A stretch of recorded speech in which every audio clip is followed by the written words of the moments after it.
Performance management made simple. Too many organizations think about performance management meaning I've got to fire people. Thinking about all of the negative sides of it. My goal is in the next 5 minutes to make it really simple for you to drive a winning culture by using performance management in a way that builds, uplifts, and holds your team accountable. There's 4 core parts that each leader needs to know as they go and implement this. First, you need to go in and define what are the inputs and the outputs for every role that you're responsible for. If you don't know what actually matters as the end output, how can you, in any reasonable way, hold them accountable? If you don't know what matters day to day that they're doing the job, how can they even know what direction to go in and aim? You as the general, you as the leader of that organization need to know the mission outcome and need to know the tactics that you want to go in and implement. Depending on how strategic of a team that you're managing, you then get more and more detailed. If you're managing an SDR organization, generating pipeline, you know output, you need to generate pipeline. Inputs can be very tactical. Number of prospecting efforts that they go in and make. Number of multi-threads they need to go in and do. New contacts added, things like that. As it gets more sophisticated, managing a VP of sales, you get a bit more strategic. You have revenue growth, net retention rate, and total quota attained that the board needs. Inputs can be things like total pipeline generated, new markets landed, whatever it goes in and be. But you need to know the inputs and the outputs. Once you have that, the next thing is to go in and develop a monthly operating rhythm where every single month, every individual in your organization, whether you are managing a team of just SDRs or you're the CEO of the whole company, every individual is moving up or they're moving out. That's not brutal. Human beings want that. They want the opportunity to say, I'm better today than I was yesterday. I've learned, I've grown, or I need to go take something different. Individuals that are looking for the opposite don't belong in your organization unless you are building a lifestyle business that you are looking just to maintain status quo. If you are looking to break through, you are looking to grow in an accelerated rate, you need to go do that. Every single individual, every single month is moving up or out. The next thing is the rule of 80-80. You know your outputs and you know your inputs. For every percentage on output that they are dropping, inputs need to be reciprocally increasing.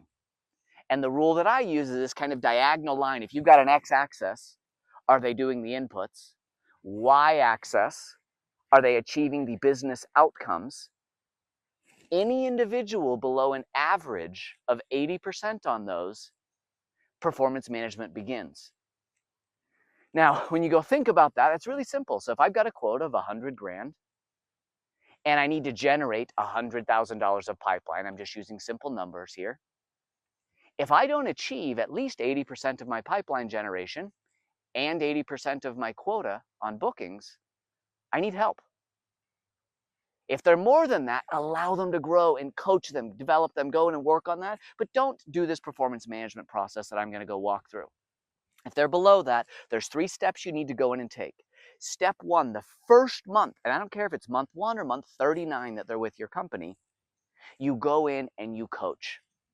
Go in and look at why they missed that. Talk with them. Why were you below 80% of quota? Maybe they did 60% of quota and 60% of inputs. Maybe they did 120% of quota, but 0% of inputs, not setting them up well for the next one. The first one is just coaching. You build a plan together. Hey, we missed last month. Let's work together. Here's what I'm going to do to help you.